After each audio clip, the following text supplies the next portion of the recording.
मंत्री श्री अनिल राजभर जी, श्रम और सेवा योजन के राज्य मंत्री श्री मनोहर लाल मुन्नो कोरे जी,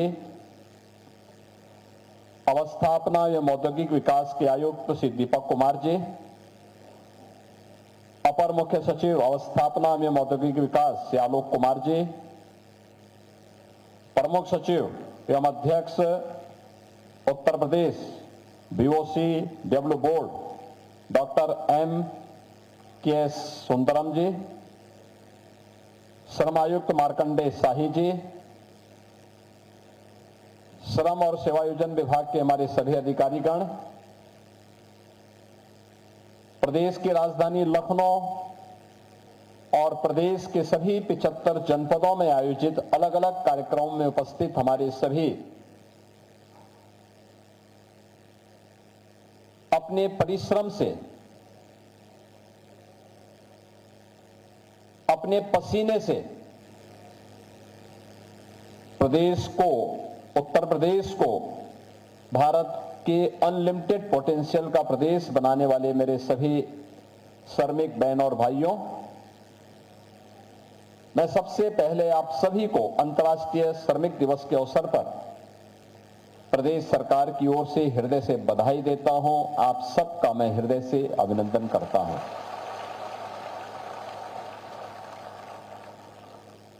इस अवसर पर श्रमिकों के परिश्रम की एक नई मिसाल आदरणीय प्रधानमंत्री जी के मार्गदर्शन में अटल आवासीय विद्यालय के रूप में हम सबको 2023 में प्राप्त हुई थी और आज अटल आवासीय विद्यालय के उन छात्रों को, पहले बैच के छात्रों को जिन्होंने मेरिट सूची में स्थान प्राप्त किया है, उन बच्चों को सम्मानित करने और दोनों प्रयागराज और वाराणसी के अटल आवासीय विद्यालय के प्रधानाचार्यों के बीच सम्मान का एक आयोजन यहां पर मुझे श्रमिक दिवस पर करने का अवसर प्राप्त हुआ है। मैं अटल आवासीय विद्यालय के इन सभी छात्रों को, दोनों प्रधानाचार्यों के साथ साथ जिन विद्यालयों ने अच्छा काम किया है और वहां पे श्रमिकों के बच्चे पढ़ते हैं, यह अटल आवासीय विद्यालय डेडिकेटेड है श्रमिकों के बच्चों के लिए, या फिर मुख्यमंत्री बाल सेवा योजना, जो बच्चे कोविड कालखंड में निराश्रित हुए थे, उन बच्चों के लिए। तो स्वाभाविक रूप से मेरिट में, सीबीएसई बोर्ड की मेरिट में स्थान प्राप्त करने वाले इन बच्चों ने आपके पसीने और आपके श्रम की लाज रखी है। मैं इस अवसर पर इन सबको हृदय से बधाई देता हूं। हम सब जानते हैं कि नए भारत की प्रधानमंत्री मोदी जी के विजन के, नए भारत के वास्तविक शिल्पकार आप लोग हैं। हमारा श्रमिक जिस भी क्षेत्र में काम करता है, सर्दी, गर्मी, बरसात, आंधी, तूफान, लू, कुछ भी हो, वह न रुकता है, न थकता है, न डिगता है, और आपकी पसीने की एक एक बूंद जब धरती पर पड़ती है तो ये धरती माता सोना उगलने का काम भी करती है।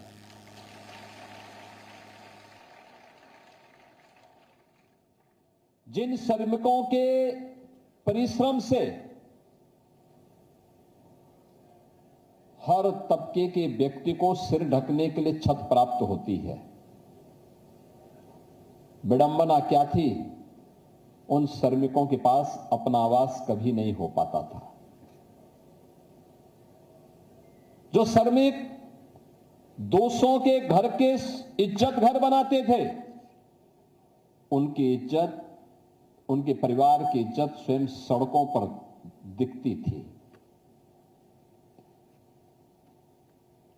जो दूसरों का पेट भरने के लिए अन्न उत्पन्न करते थे, उनके बच्चे स्वयं भूख से तड़पने के लिए मजबूर होते थे। जो बड़ी बड़ी हॉस्पिटल की इमारत बनाने में योगदान करते थे, उन श्रमिकों के लिए स्वयं के उपचार के लाले पड़ते थे, जो दूसरों के लिए सुविधा देने के लिए दिन रात, सर्दी गर्मी, आंधी तूफान, इन सब की परवाह के बगैर कार्य करते हैं और श्रमिक अभाव में जीता था। लेकिन हम सबसे पहले आभारी हैं प्रधानमंत्री मोदी जी के, जिन्होंने श्रमिकों को सम्मान देकर के, उनके श्रम को सम्मान देकर के देश को श्रममेव जयते के इस उद्घोष के साथ जोड़ने का काम किया। आपने केशव जी के भाषण को सुना, उन्होंने कहा कैसे श्रमिकों का सम्मान प्रधानमंत्री जी ने महाकुंभ के आयोजन के अवसर पर उनके पाद प्रक्षालन के माध्यम से, पांव प्रक्षालन के माध्यम से किया। काशी में काशी विश्वनाथ धाम के निर्माण का कार्य हो या अयोध्या में श्री राम जन्मभूमि के निर्माण के दौरान प्रधानमंत्री जी ने पुष्प वर्षा करके उन श्रमिकों के श्रम का सम्मान किया था। और इसीलिए श्रमिक भी किसी गवर्नमेंट के एजेंडे का हिस्सा बन सकता है। यह तभी संभव हो पाया है जब उस प्रकार की संवेदनशील सरकार बनती है। बहनों और भाइयों, कभी कोई सोचता था श्रमिक के पास भी अपना आवास होगा? पिछले 12 वर्ष में मोदी जी के नेतृत्व में 4 करोड़ लोगों को देश के अंदर आवास दिया गया है, 4 करोड़ लोगों को। और उत्तर प्रदेश में 65 लाख लोगों को एक एक आवास की सुविधा उपलब्ध करवाई गई। प्रधानमंत्री आवास योजना या मुख्यमंत्री आवास योजना, देश के अंदर 12 करोड़ घरों में एक एक शौचालय बना। उत्तर प्रदेश के अंदर 2 करोड़ 61 लाख परिवारों के लिए एक एक शौचालय का निर्माण हुआ। अब गरीब भी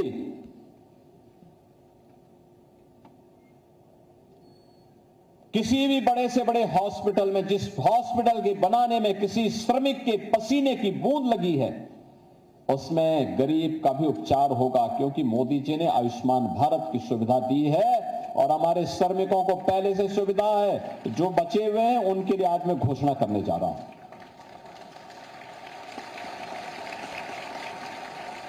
उनके लिए भी घोषणा करने जा रहा हूं आज। अब केवल स्कूल का निर्माण करके अब अपने आप के बच्चे वंचित नहीं रहेंगे। हमने शुरुआत की है अटल आवासीय विद्यालय से, और अटल आवासीय विद्यालय के बाद आज हम लोगों ने जेवर में भी एक मुख्यमंत्री कंपोजिट विद्यालय की आधारशिला रखी है, जिसमें श्रमिकों के ही बच्चे पढ़ेंगे।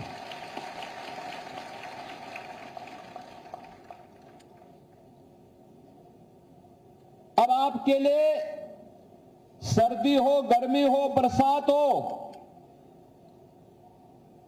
गैस कनेक्शन के लिए भटकना नहीं पड़ेगा। प्रधानमंत्री उज्ज्वला योजना में मोदी जी ने 10 करोड़ लोगों को फ्री में कनेक्शन उपलब्ध करवाए हैं। और उत्तर प्रदेश सरकार वर्ष में 2 बार होली और दीपावली में फ्री में भरा हुआ सिलेंडर उपलब्ध करवाती है। देश के अंदर 10 करोड़ लोगों को, और अकेले उत्तर प्रदेश में लगभग 2 करोड़ लोगों को इसकी सुविधा प्राप्त हो रही है। पहले गरीब का राशन कुछ लोग चट कर जाते थे। आज प्रदेश के अंदर 16 करोड़ लोगों को फ्री में राशन की सुविधा का लाभ प्राप्त हो रहा है। जो भी गरीब के हक पे डकैती डालता था, उनकी जगह हवालात में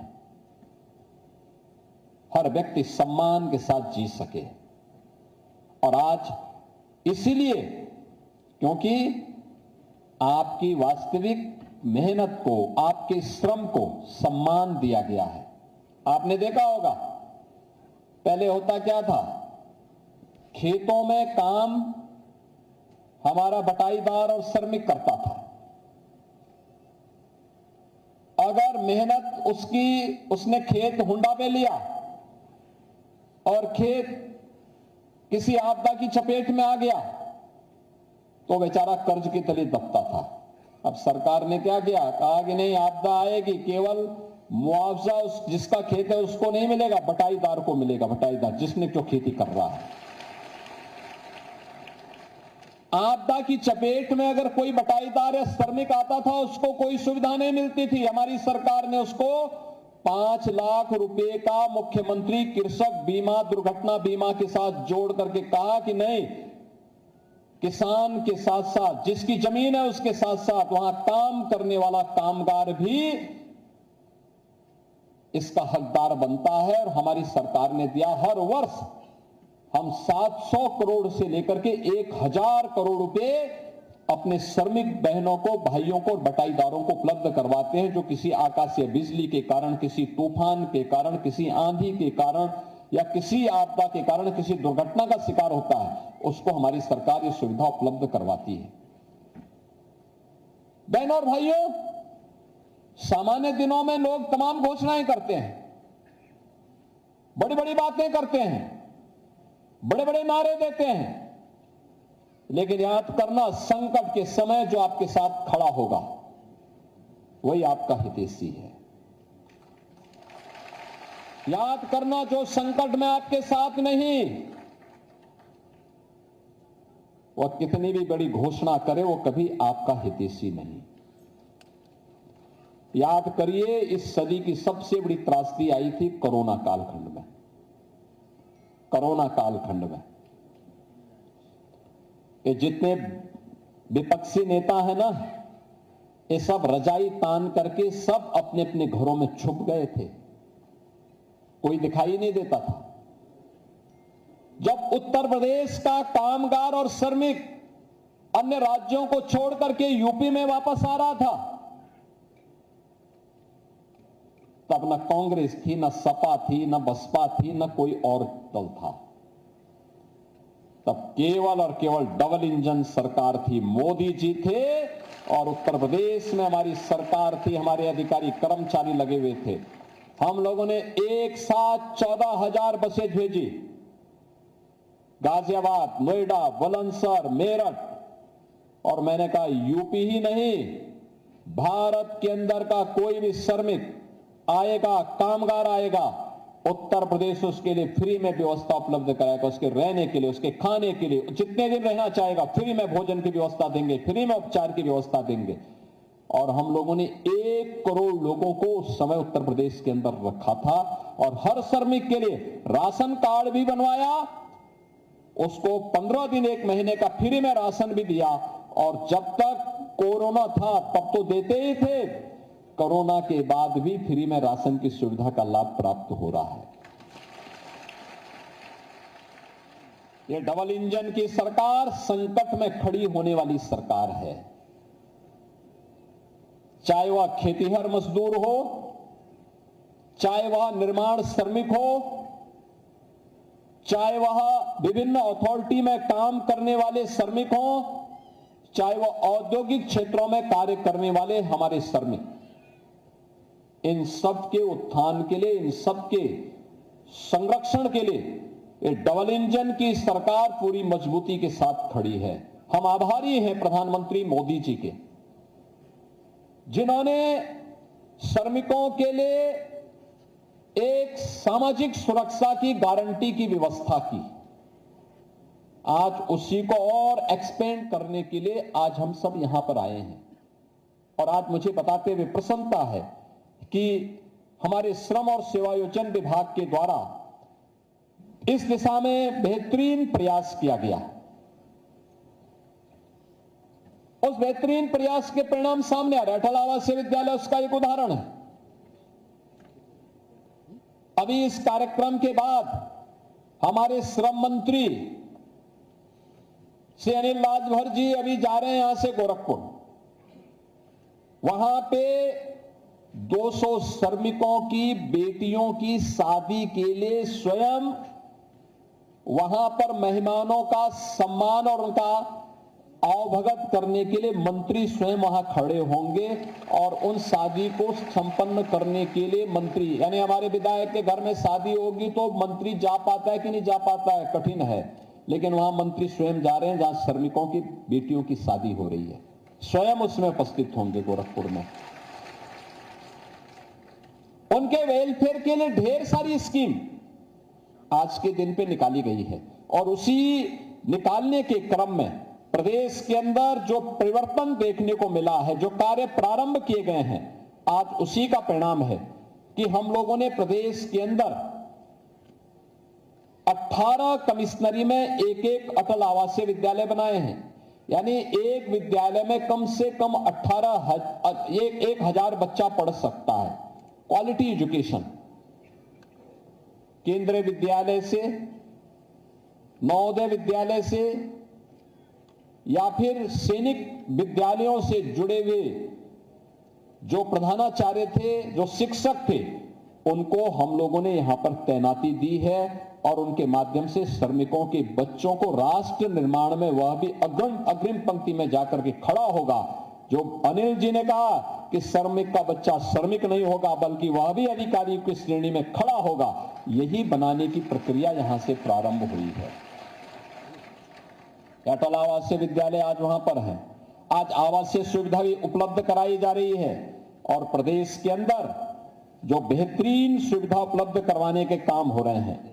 आप इस बात को देख सकते हैं कि बिना मेहनत के कुछ भी नहीं हो सकता और आज उसी का परिणाम है कि यह केवल एक भाषणबाजी नहीं है। पिछले 9 वर्ष के अंदर जो काम हुआ है प्रदेश के अंदर, आज मैं कह सकता हूं यूपी के लोगों को यूपी के अंदर ही अब रोजगार मिल रहा है। 3 करोड़ लोगों को केवल सूक्ष्म लघु मध्यम उद्यम विभाग में काम मिला है। बड़े निवेश के माध्यम से उद्योग, आप सोचो 1947 से लेकर 2017 तक उत्तर प्रदेश में केवल 14,000 उद्योग लगे थे। आज इनकी संख्या बढ़कर के 32,000 से ज्यादा हो गई। 32 यानी 18,000 नए उद्योग इन 9 वर्षों में लगे हैं। इनमें 65 लाख से अधिक लोगों को नया रोजगार मिला है। वो अभी तो यूपी के ही लोगों को मिला है। अगर सुरक्षा का माहौल नहीं होता, अच्छा इंफ्रास्ट्रक्चर नहीं होता, अच्छी सुविधा नहीं होती, कहां काम मिलता? भटकते लोग थे। अब यूपी के अंदर यूपी का व्यक्ति अपनी प्रतिभा का लाभ दे रहा है और आज उसी का परिणाम है कि उत्तर प्रदेश जो पहले बीमारू राज्य था, बीमारू नहीं, अब उद्यम प्रदेश के साथ साथ भारत का ग्रोथ इंजन बनकर के उत्तर प्रदेश खड़ा हुआ है कि हम भी विकास में आगे बढ़ेंगे, हमारे लोग भी अब समृद्ध होंगे। और ये तभी हुआ है जब आपने मेहनत किया, आपका संकल्प था, आपने विपरीत परिस्थितियों को झेल करके दंगाग्रस्त अराजकता प्रदेश, गुंडा प्रदेश के रूप में बदनाम प्रदेश को आज भारत के समृद्ध प्रदेशों की श्रेणी में ला करके खड़ा कर दिया है। यह आपकी मेहनत का परिणाम है और यह केवल भाषण से नहीं हुआ है बल्कि इसके लिए कार्य करवाए गए हैं और इसके लिए सरकार के स्तर पर भी अनेक प्रयास प्रारंभ हुए हैं। अब तो सरकार ने, प्रधानमंत्री मोदी जी ने बहुत सारी सुविधाएं दी हैं आप लोगों को। आप सीतापुर जनपद के हैं, आपके पास सीतापुर का राशन कार्ड है, आप चाहें तो लखनऊ में भी ले सकते हैं, दिल्ली में भी, मुंबई में भी उससे अपना राशन ले सकते हैं, कोई आपको मना नहीं कर सकता। ये मोदी जी के कारण मिला। और आज प्रधानमंत्री मोदी जी के द्वारा ही जो व्यवस्था बनाई गई है, यहां पर प्रधानमंत्री श्रम योगी मानधन योजना में 7 लाख से अधिक श्रमिकों को आच्छादित किया गया है। अटल पेंशन योजना में 93 लाख लाभार्थी हैं। ई श्रम पोर्टल के माध्यम से पंजीकृत श्रमिकों में सबसे अधिक यूपी है और निर्माण कामगार और दिव्यांगता के कारण कोई श्रमिक कार्य करते हुए दुर्घटना का शिकार होता है तो दुर्घटनाग्रस्त जो परिवारजन हैं 5 लाख की सहायता, दिव्यांग होने पर 2 लाख और 2 लाख से लेकर के 4 लाख रुपए की सहायता अब इस स्कीम के अंतर्गत उन श्रमिक परिवारों को मिलता है जहां पे 2014 के पहले कुछ भी नहीं मिलता था। और आज उसको सरकार ने गारंटी दी है। और साथ साथ हम लोगों ने समय समय पर इस दिशा में कुछ नए प्रयास प्रारंभ किए हैं। आज मुझे बताते हुए प्रसन्नता है कि आज श्रमिकों के लिए कुछ नए प्रयास प्रारंभ हुए हैं। हम लोग देखते थे, बचपन में हम देखते रहे हैं कि बड़े बड़े नगरों में श्रमिक अड्डे बनते थे, कोई प्रोत्साहन नहीं था। बहुत बार तो श्रमिक कहीं काम करता था और जब मजदूरी देने की बात आती थी तो उसको टरका दिया जाता था, ठेकेदार पूरा पैसा नहीं देता था, या जिसके यहां काम करते तो पैसा नहीं देता था। अब सरकार ने इसको कहा ऐसा नहीं चलेगा, अगर काम किया है तो काम का दाम भी देना पड़ेगा, और काम का दाम जो नहीं देगा उसका फिर काम तमाम सरकार करेगी। ये आज उस इच्छा शक्ति के साथ कार्य हो रहा है। मातृत्व, शिशु और बालिका मदद योजना में भी आज हम श्रमिक परिवारों को मदद कर रहे हैं और 6 लाख से अधिक लाभार्थी आज इस योजना के साथ यहां पर जुड़ रहे हैं। आज मुझे बताते हुए प्रसन्नता है कि श्रमिकों के ठहरने और उनके लिए डॉर्मेट्री बन सके, आवासीय सुविधा उपलब्ध हो सके।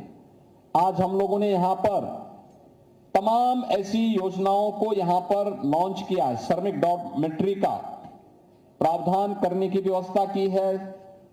इसके लिए उन्हें कैंटीन, इसमें श्रमिक डॉर्मेट्री केवल डॉर्मेट्री नहीं होगी, सस्ती कैंटीन भी होगी। हमारा प्रयास वही है कि जहां श्रमिकों के अड्डे बने और वहां पे श्रमिक तो रहे, लेकिन उसके लिए सस्ती कैंटीन भी बने, सस्ता भोजन, क्वालिटी भोजन के साथ मिले, औपचारिकता नहीं, अच्छा भोजन क्वालिटी भोजन के साथ। मनोरंजन की सुविधा मिले, अच्छे शौचालय, साफ सुथरे शौचालय, स्नान घर भी मिले और मनोरंजन के साधन भी मिले। ये भी उसको उपलब्ध करवाने की व्यवस्था की जा रही है। सीसीटीवी की सुरक्षा हो, वहां पे कॉमन एरिया की सुविधा हो, गार्ड की सुविधा हो, ये सभी चीज हम लोग इसके साथ करने जा रहे हैं। मुझे बताते हुए प्रसन्नता है कि हमारा जो बीओसी बोर्ड है, इस बोर्ड ने अब तक 12,26,000 श्रमिकों को आयुष्मान कार्ड के साथ जोड़ा है, यानी 5 लाख रुपए वह परिवार साल भर में फ्री में उपचार की सुविधा किसी भी पैनल हॉस्पिटल में जाकर के करवा सकता है। 12,26,000 इसमें थी, और अब इसके माध्यम से हम लोगों ने किया है, जो शेष बचे हुए थे 15,83,000 जो निर्माण श्रमिक हैं। एक तो निर्माण श्रमिकों की मैं पहले बात कर रहा हूं, एक हेलमेट लगाए हुए हमारे निर्माण श्रमिक हैं, और भी हैं, बहुत सारे लोगों ने हेलमेट नहीं पहने हैं। अब यहां पे जो 15,83,000 बचे हैं, अगर इसको आप देखें, एक परिवार में 5 लोग हों तो 15 पंजे 75, यानी इतने लोग एक साथ 75 लाख से अधिक लोग इससे आच्छादित होने जा रहे हैं, यानी 80 लाख के आसपास लोग इससे आच्छादित होने जा रहे हैं। इनको भी हम 5 लाख रुपए सालाना स्वास्थ्य बीमा की सुविधा उपलब्ध कराएंगे। किसी भी हॉस्पिटल में जाएंगे, पैनल्ड हॉस्पिटल में फ्री में उपचार की सुविधा उनको बड़े बड़े हॉस्पिटल में उपलब्ध हो जाएगी। यह सुविधा आज हम इसके माध्यम से इन्हें उपलब्ध करवाने जा रहे हैं। इसके साथ ही ESIS औषधालय की स्थापना, 41 जनपदों में 116 ESIS औषधालय संचालित हैं, और सभी 75 जनपदों में एक औषधालय और 2 जनपद आवंटित कर इसको आच्छादित किया, अब तक तो आच्छादित किया गया है। शेष 34 जनपदों में, जो प्रत्येक जनपद में एक ESIS औषधालय स्थापित करने का भी हमारा प्रस्ताव है, जिन्हें सामुदायिक स्वास्थ्य केंद्र और प्राथमिक स्वास्थ्य केंद्र में भी स्थापित करने की दिशा में हम काम करेंगे। वहां पे आपको ये फ्री में सुविधा उपलब्ध हो सके, इसके लिए हम इस कार्य को आगे बढ़ाएंगे। ग्रेटर नोएडा में हम लोगों ने एक भूमि आवंटन किया है नॉलेज पार्क में, जिसमें 300 बेड का एक यहां पर ईएसआईसी हॉस्पिटल का निर्माण, यहां पर 7 एकड़ भूमि पर यहां पर उन लोगों के लिए यह हॉस्पिटल का निर्माण वहां पर किया जाएगा। यह हॉस्पिटल श्रमिकों के लिए डेडिकेटेड होगा, चाहे वह निर्माण श्रमिक होंगे, चाहे वह औद्योगिक क्षेत्र में काम करने वाले होंगे। इसके अलावा गीडा गोरखपुर में 5 एकड़ भूमि इसके लिए चिन्हित की गई है, जिसमें कर्मचारी राज्य बीमा निगम ईएसआईसी की सेवा उपलब्ध करवाने के साथ ही यहां पर हम उनको ये भी एक हॉस्पिटल की सुविधा वहां पर देंगे। और इसके लिए मैंने श्रम और सेवायोजन विभाग से कहा है, जहां पे भी औद्योगिक क्षेत्र होंगे, औद्योगिक क्षेत्र में काम करने वाले, जहां भी हमारे श्रमिक काम कर रहे हैं, वहां के लिए ईएसआईसी के हॉस्पिटल्स वहां पे बनाए जाएं। इसके लिए लैंड उपलब्ध कराना यह औद्योगिक विकास विभाग का काम है, और वहां पे लैंड उपलब्ध करवाने के साथ साथ वहां पे हॉस्पिटल निर्माण करना, ईएसआईसी के माध्यम से उपचार करना, अन्यथा उनके लिए आयुष्मान भारत की सुविधा जैसी सुविधा देकर के उन्हें 5 लाख रुपए की स्वास्थ्य बीमा का कवर मिले, जिससे वह और उनका परिवार भी किसी भी बड़े से बड़े हॉस्पिटल में जाकर के अपना उपचार करा सके। इसकी सुविधा उपलब्ध करवाइए, और ये हम इसके साथ करने जा रहे हैं। इसके साथ ही जितने भी हमारे निर्माण श्रमिक हैं, उन सभी को तो अब हम इस स्वास्थ्य बीमा योजना के साथ कवर करने जा रहे हैं। उनकी सामाजिक सुरक्षा की गारंटी भी उपलब्ध करवाने का काम किया जा रहा है। अब औद्योगिक क्षेत्र में जो उद्योगों में काम करने वाले श्रमिक हैं,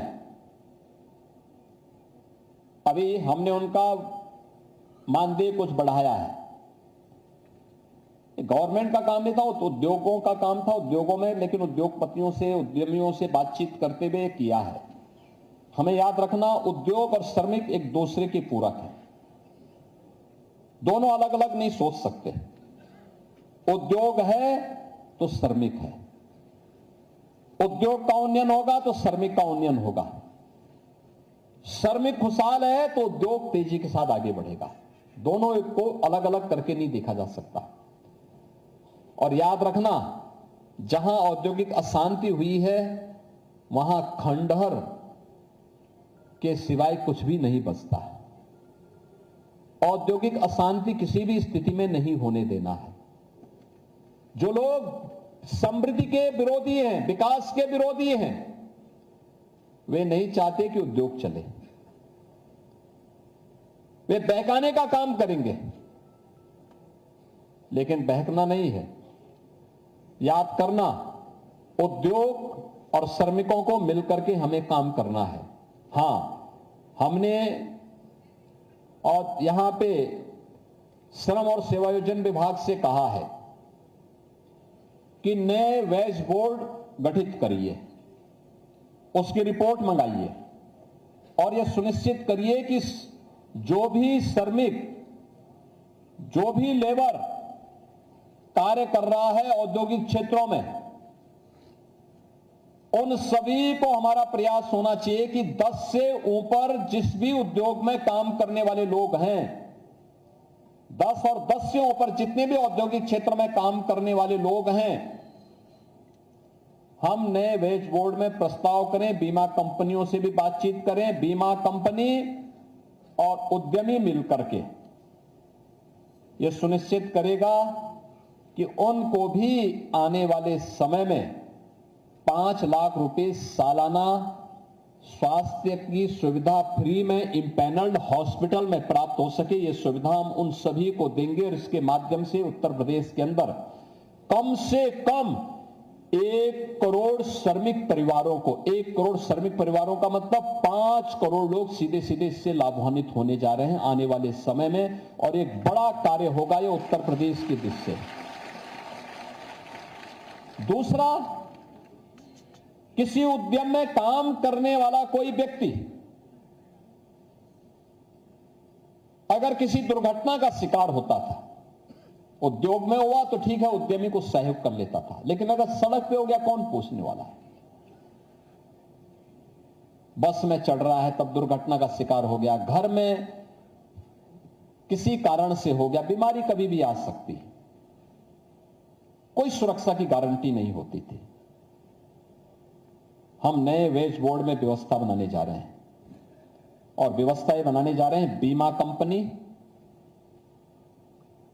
श्रम और सेवायोजन विभाग और उद्यमी मिलकर के व्यवस्था करेगा कि हर श्रमिक को जो औद्योगिक क्षेत्रों में भी काम कर रहा है, जैसे हम लोगों ने बीओसी बोर्ड से जुड़े हुए श्रमिकों को दिया है, खेतिहर मजदूर को दिया है, ऐसे ही उद्योगों में भी काम करने वाले श्रमिकों के लिए 5 लाख रुपए की सुरक्षा बीमा का कवर हम उनको उपलब्ध करवाने की व्यवस्था करने जा रहे हैं।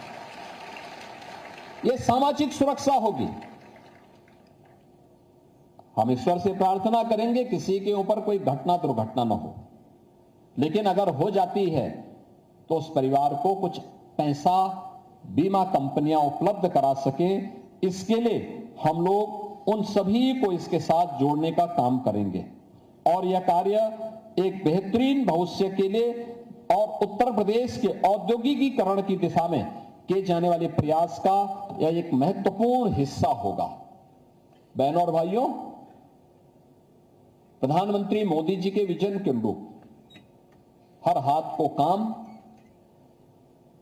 और हर श्रमिक को सम्मान, यह सरकार का संकल्प है और वह संकल्प बेहतरीन समन्वय से आगे बढ़ेगा।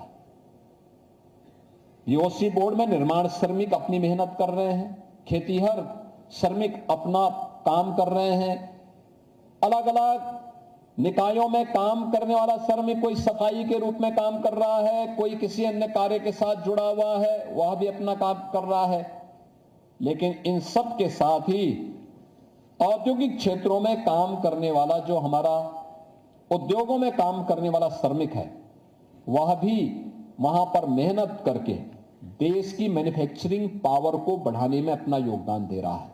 तो उन सभी को ये सुरक्षा की गारंटी मिले, हर प्रकार की सुविधा मिले, इसके लिए उनके लिए डॉर्मेट्री बने, आवासीय सुविधा प्राप्त हो। हमने आवास विभाग से भी कहा है और औद्योगिक विकास विभाग से भी कहा है, अपनी पॉलिसी चेंज करो, जहां उद्योग है वहीं पर श्रमिकों के लिए आवासीय सुविधा प्रदान करो। एफएआर में वहां पे उनको छूट दो, वहां पे निर्माण कार्य हो, डॉर्मेट्री बने, अच्छी और सस्ती कैंटीन बने, जहां उनको क्वालिटी भोजन उपलब्ध हो सके। और इसके परिणाम बहुत शीघ्र आप सब कुछ देखने और सुनने को मिलेंगे। इस विश्वास के साथ एक बार आज जो निर्माण श्रमिक आज यहां पे सुरक्षा बीमा से वंचित थे और जो लोग अब तक स्वास्थ्य बीमा के कवर से मुक्त थे, यानी उसमें वो लोग नहीं आ पाते थे, और जिन्हें आयुष्मान भारत की सुविधा आज हम प्रदान करने जा रहे हैं, इन सबको तो मैं बधाई देता हूं, अपनी शुभकामनाएं देता हूं। साथ साथ जो भविष्य में भी होने जा रहे हैं उनको आश्वस्त करते हैं कि एक समय सीमा के अंदर इस सुविधा उन्हें वेज बोर्ड की जैसी सिफारिश हमारे पास आती है, उसके बाद औद्योगिक विकास विभाग, श्रम और सेवायोजन विभाग की बैठकें उनके साथ इसी के साथ शुरू हो जाएगी और हम इतना अच्छा पैकेज उपलब्ध करवाएंगे कि हर श्रमिक सम्मान के साथ अपना जीवन यापन कर पाएगा। इस विश्वास के साथ आप सबको मैं आज के इस श्रमवीर सम्मान दिवस के अवसर पर प्रदेश सरकार की ओर से हृदय से बधाई देता हूं, अपनी शुभकामनाएं देता हूं। आप सबके प्रति मेरी मंगलमय शुभकामनाएं हैं। आज भगवान बुद्ध की पावन जयंती भी है, तो बुद्ध पूर्णिमा में की भी आपको ढेर सारी बधाई। पूरे प्रदेश वासियों को मैं बधाई देता हूं, अपनी शुभकामनाएं देता हूं। धन्यवाद। जय हिंद।